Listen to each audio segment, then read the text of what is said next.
So it's Saturday, 14th of August 2021.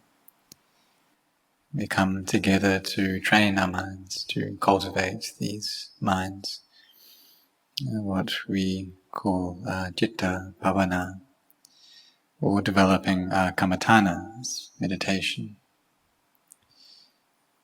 And we do this for the sake of inner peace. And so why is it that we need to train our minds like we do together? And what is this mind? The mind is a knowing element, an element which receives the objects of the six senses. And this knowing element, it depends upon this body as well. You see that animals also have knowing elements which reside inside an animal body. But due to the karma that they've created, that body that they have, it's still incomplete, it's not full. So it's very difficult for them to bring their minds to stillness, to peace. And the body that they've gained, which has been built by the karma that they've produced, it's not able, or the mind that's in that is not able to know or to see the Dhamma. And so it's similar to how those who have been born humans but are still at a very young age, their brain is not yet fully grown or developed. It's not complete enough to be able to gain an understanding of the Dhamma. So children who are 3 or 4 years old, for instance, their brain is still very much undeveloped. So in order to be able to understand the Dhamma, to know the Dhamma, it's at least 7 years old is the minimum age. So Lady Visakha, at the age of 7, her biological machine that her mind was residing in, it was complete enough, and she also had the required amount of bharami to be able to see the Dhamma at the age of 7, to attain to stream entry, sotapanna, at that age. So when we look at this, we just see this present life, that at the age of 7, she could see the Dhamma. But there was also a lot that she had cultivated before that. And she had attended to 3 of the previous Buddhas, and in her this life, the life with the Buddha, it was the 4th Buddha that she had attended to and served. So we can't just measure things from the external experience or the external appearance like this.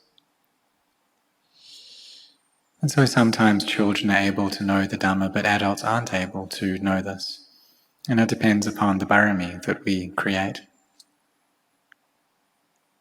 And so we see that within this life, in our experience in this life, that the different people have different levels of bharami, and this affects the experiences that they have. But whatever the case, we've all been born already, and we don't actually know how much bharami that we have, how much of these spiritual virtues we've created, how strong they are, whether it's a lot or a little.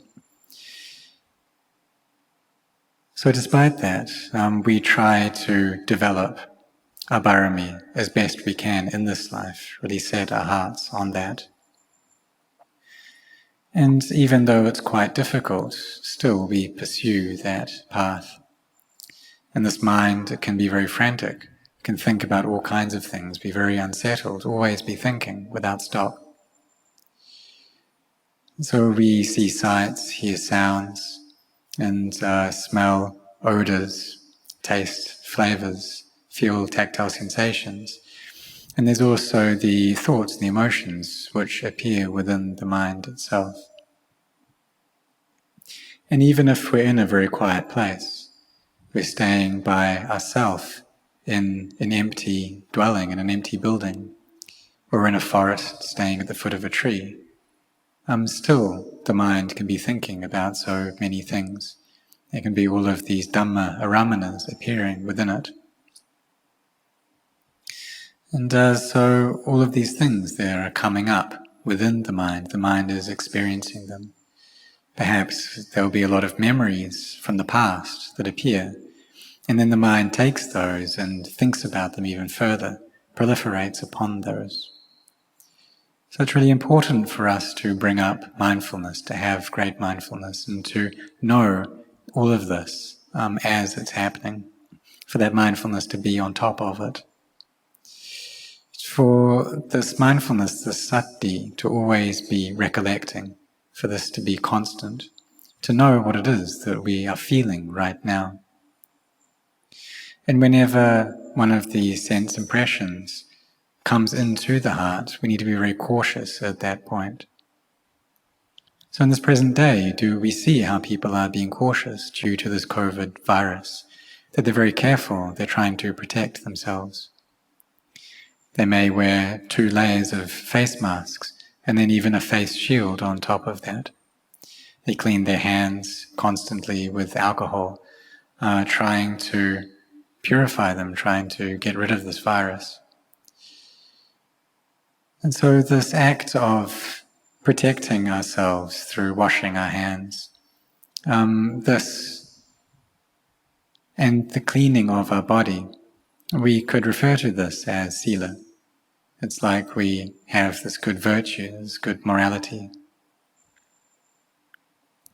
And so we try to protect ourselves in this way, and we also try to not let these viruses or germs gain entry into the body. And this we can compare to mindfulness, sati, this quality of mindfulness which looks after the heart and tries to prevent these sense impressions from gaining entry. And then when they do gain entry, then we know them. We're up to speed with them. We have this knowledge of them that's quick enough. Trying to see them as being something that changes, something that is suffering, stressful, and not self. It's not a being, it's not me, it's not other. And so we look at it in this way. But if there is this proliferation, then that's always based upon a sense of self. We see that when proliferation occurs, then the sense of self has arisen already. That when the external sense media comes into contact with the inner sense organs, then that will produce a sensation, and the mind knows that. And so we should make sure that our knowledge of that is up to speed with it, and try to bring up mindfulness, this sati, to be looking after the heart. So if we're not careful in this way, then there'll always be this proliferation. The mind will just think and think and think. And there'll always be the sense of self going on constantly. The mind will just be scattered throughout the entire day. And so there's no way that we can gain a knowledge into the truth with a mind that's in this state. So we need to be cautious. So this external caution is we don't let these viruses gain entry into the body. And we also have a fear of them as well. And we try to remove them if they have gained entry. So this is like abandoning any unskillful or evil states that have arisen. We try to put these down. And any of these unskillful states which have yet to arise, we put effort into not allowing them to arise. And we work at cultivating our barami, any skillful qualities that are yet unarisen, then we try to develop them, we try to bring them up, try to bring up mindfulness, try to cultivate samadhi, so that wisdom can manifest. And any of these skillful states which have arisen, we look after them, we nourish them, we care for them. So we can compare the ways in which we act externally and the internal practice like this. So when we are walking this path of practice, then some days the mind will just be really scattered, it will be chaotic throughout the entire day, just thinking, proliferating, giving rise to this inner narrative without stop. And we can then think at that point then, or if the mind's in that state, we can consider how long is this life? How much time do I have left in this life? Maybe thinking and thinking and thinking. So we should bring these thoughts around to when will I die? So it's possible for the mind to proliferate about anything. If it's in a fearful state, then it can proliferate so that the mind has even more fear, gets even more scared. But it's also possible for it to proliferate so that bravery comes up. It can be proliferating so that we feel love, so that we feel hate. And it's just like how we say we can proliferate the food that we cook so that it gives rise to certain flavors. That we can cook that food and add the ingredients so that it's spicy or so that it's sour or bitter or sweet. And so we can kind of proliferate flavors in this way. And in the same way, it's possible for the mind to proliferate all these different mental states into existence. So we need to take great cautious over these minds, looking after them, taking care of them. And in the beginning, really everything in this practice is difficult. The whole thing is hard work. There's a lot of these thoughts, this narrative just goes on, and it's really tough. And the mind doesn't experience much peace. But once we've gotten to know and understand the methods and the strategies of the practice, then we should undertake those and not retreat, not give up. We sit in meditation, we walk in meditation, and we really bring up our determination to do this, to sit for many hours in the space of one day, so that our minds can come into peace. And what is there when the mind is in a peaceful state? There's vitaka, vichara, piti, sukha, ekaggata. So the initial and sustained application of the mind, then joy, happiness, and this one-placedness of mind. And so this is the first jhana, when these 5 factors are present. And then in the second jhana, there's piti, sukha, ekaggata. And then in third jhana, sukha, ekaggata, this happiness and one-placedness or one-pointedness. And then in the fourth jhana, there's just the stillness, upekkha, this equanimity. So this is a matter of the samadhi that we cultivate. And sometimes we may not know what level of samadhi we have, or what level it requires in order to attain to the Dhamma. And it's possible that the mind may just become still and gather together. And then we may get an understanding into the real nature of the Dhamma, seeing all things as being anicca, dukkha, anatta. And through this then we see the Dhamma. We gain this really profound, deep knowledge into the Dhamma, a great clarity of it. And when we see this, then we also notice that when we gain this clarity of understanding, then our minds change. The faith that we had before becomes even stronger. Our determination becomes more powerful, more firm. And we see that this world doesn't contain anything which belongs to us, that all bodies must die, that all people in this world, they're in a state of chaos because of the greed, hatred and delusion that they have within their hearts, and that those who understand the Dhamma are very few. But if we see this with clarity, then it's possible for the mind to leave the world. This clarity of insight, it turns into an energy which pushes the mind, it gives the mind kind of incentive to leave this world, to put down all the attachments that we have to the things of the world, and to release these. to go out and to find great teachers, ones who themselves know the Dhamma. So for myself, I went to see many of these great teachers, went to pay respects to them. I had the great fortune to listen to the Dhamma of many arahants. And these teachers were ones who had great barami.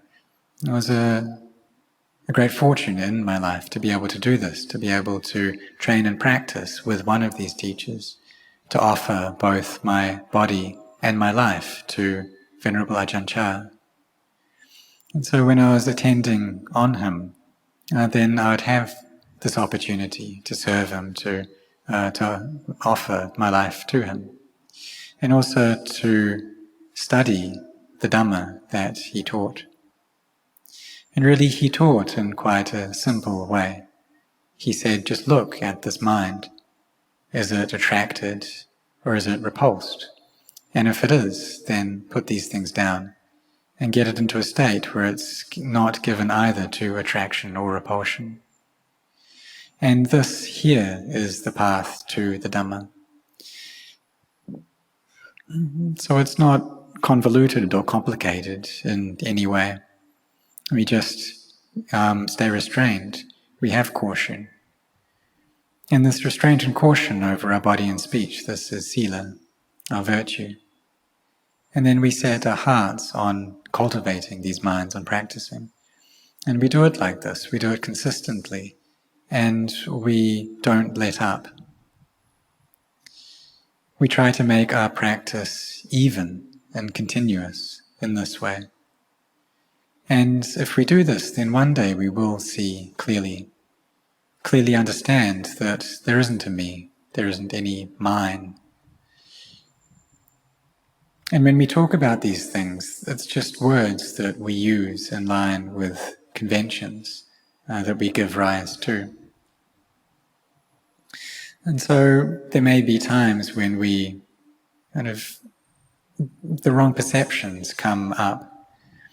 We may see a sock, but think that it's a towel. And so use this sock to wipe someone's body. And so there was an instance of this where there was a mother who had Alzheimer's, and her child was unwell, had a fever, and so could see this and wanted to help, but didn't really know what to use, but saw a sock that was there, and it was a clean sock, and thought that it was a towel, and so used that to wipe her child. And she wasn't even able to remember that this was her child. She just saw that there was someone who was sick there, and so she thought, well, what should I do? How can I help this being? And the child just let her mother wipe her down with the sock because she saw that it gave her mother happiness. And at the end, she put the sock on her child's forehead. And so this is just a convention, and if someone was looking at this, they may think that it's not correct, but really it's just conventional. So Lumpur Cha, Venerable Ajahn Chah, he once gave a simile, a teaching on this. And he said, well, spittoons, there's something that's dirty, right? But one day he pointed at a spittoon and asked, can I have that glass? So he was calling a spittoon a glass. And the one who was listening to this, they may well get kind of aggravated by that he was calling it the wrong name, may think that this is a spittoon, it's not a glass. But really Lumpur Cha, he was just changing these conventions around, changing up these suppositions, taking a spittoon and calling it a glass. And so we can call a spittoon a glass and a glass a spittoon, and that's okay. Change these conventions around. But in reality, if we can break these things down, separate them out, we see that none of them are there. There's no spittoon, there's no glass. They're just elements which follow nature. And we give them names like this, but these are just conventional names that we suppose into being. And that thing itself, the spittoon, the glass, it doesn't know what its name is. It isn't aware of what people call it. And, so the Dhamma is this way. And if we really look clearly, then we'll understand that these things don't exist. There's no me, there's no mine, there's no being. If people shout at us, there isn't actually a person who's shouting at us. And if someone praises us, there's no one who praises us. If they gossip about us, there's no one there who's doing the gossiping. There isn't anything there. But when there's the existence of a me, then there'll also be the existence of those people who like me or dislike me. But in reality, they're not actually there. They're just these knowing elements. But when this knowing element has ignorance and then it proliferates, then it will start hating people and liking others and loving others. But it's just the activity of this knowing element gives rise to conventions in this way. And if it's deluded, it'll give rise to this convention of a self. But if it has Dhamma, then it will see arising and ceasing. So if there's ignorance within the mind, then this ignorance too arises and ceases. If there's this proliferation which conditions the mind, then this too arises and ceases. And we look at this and look at this until we meet with reality, until we actually understand these things for what they are. And it's really important for us to get to this point. So we should train ourselves in this way, viewing all things as being conventions.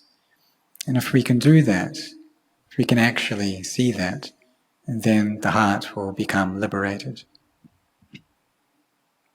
So when the mind gathers into a state of samadhi, then it's possible for it to experience this. Just like how I've said before, that prior to my ordination, there's one time when I was just listening to the Dhamma as I always had. There was nothing really special going on. And there was this teaching that was being told about different glasses, different sizes of glasses. That there was big glasses and medium-sized glasses and small glasses. But I gained a real deep understanding into the nature of conventions through that teaching, and seeing how really there was no big glass or small glass. These things didn't actually exist. The mind gathered together, it was in a state of stillness and brightness. And I really thought, all these things, they don't actually exist, do they?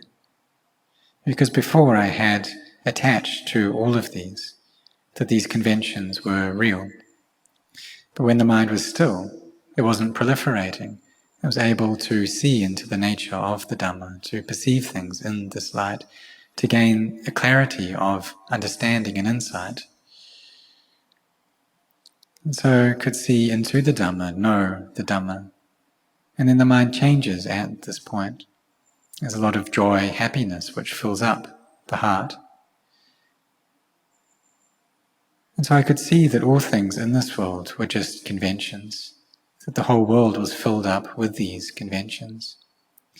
And if someone were to offer me everything in this world, that say that the entire world was filled with valuable things, with diamonds and gold and different kinds of wealth, and I were to become the owner of that, I think that I wouldn't wish for that. I wouldn't want to become the owner of anything in this world, because I have to die, don't I? Everyone needs to die. And so what could I take with me past this world? And this knowing element knew that I wasn't able to carry any of these things, to take any of these things. I'd have to leave all of it behind. So when the mind sees things in this light, and it gains the feeling that It'd be better to find that which doesn't die, to find the deathless Dhamma. And so for those people who contemplate into the body, what they're doing is drinking the ambrosia of the deathless, in that they don't die.